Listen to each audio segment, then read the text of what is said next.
Então, o rei da França pediu ajuda ao Papa para apoiá-lo e apresentar queixas contra os cavaleiros templários. E aqui, o Papa ficou do lado do rei da França e entregou esse povo todo para ser aprisionado e queimado na fogueira. E eles se sentiram terrivelmente traídos.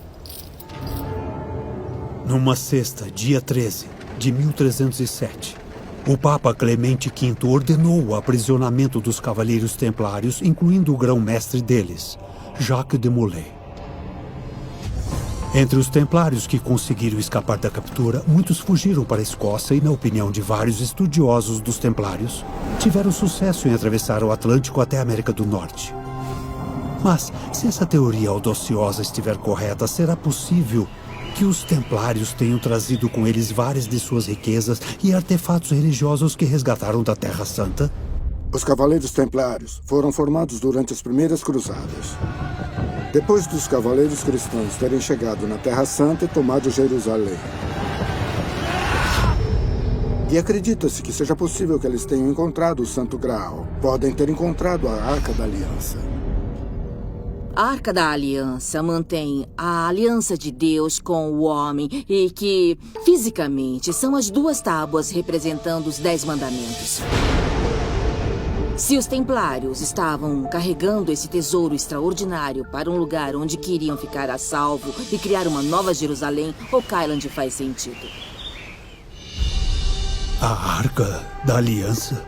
Será possível que o objeto mais sagrado dos objetos religiosos tenha sido levado para Oak Island e enterrado com outros tesouros templários num cofre ardiloso nas profundezas da Terra? Pode parecer uma ideia muito improvável, mas, de acordo com pesquisadores de Oak Island e dos Cavaleiros Templários, a maior prova dessa teoria pode ser uma coisa que tanto a ilha quanto os Templários têm em comum: uma maldição mortal. Quando Jacques de Molay foi levado à fogueira, ele fez um discurso muito poderoso e fervoroso, falando de sua inocência e inocência de toda a ordem dele. Foi um discurso muito dramático que até hoje em dia é comentado na França e em outros lugares. Enquanto Jacques de Molay estava na pira funerária, esperando que as chamas o consumissem, ele amaldiçoou o rei e ele amaldiçoou o Papa. E ele disse que os dois seriam chamados perante a Deus dentro de 1 ano e 1 dia. Dentro de 1 ano, o Papa morre de uma doença prolongada.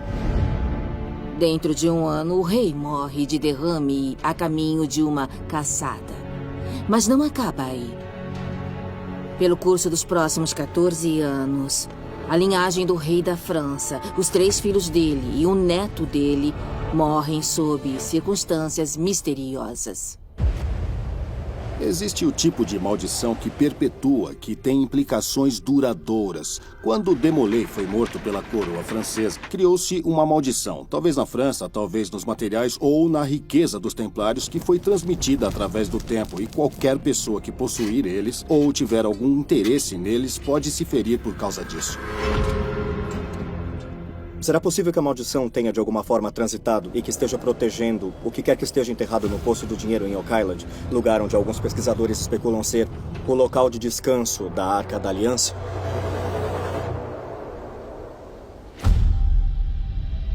Será que as lendárias riquezas dos Cavaleiros Templários estão enterradas num cofre de tesouro elaboradamente construído em Oak Island? Muitos acreditam que a resposta seja um grande sim. E que essas riquezas ainda estão sendo protegidas pela maldição mortal de Jacques de Molay. Uma maldição para manter ele escondido a todo custo. Oak Island, 1973. Pouco depois de realizar uma antiga prática conhecida como radiestesia, que implica no uso de hastes de metal para detecção de cavidades subterrâneas, o caçador de tesouros Dan Hansky é repentinamente dominado por uma sensação estranha e perturbadora. Na verdade, eu não sei o que aconteceu comigo, se foi uma coisa real ou se eu imaginei. Foi uma coisa muito estranha. Envolveu o que pareceu ser possessão de um espírito de uma pessoa morta há muito tempo. Eu senti como se o espírito de um padre morto tinha entrado no meu corpo e que esse padre tinha a garganta cortada. Eu me lembro de cair, de sentir que eu estava vivendo a experiência de morte dessa pessoa.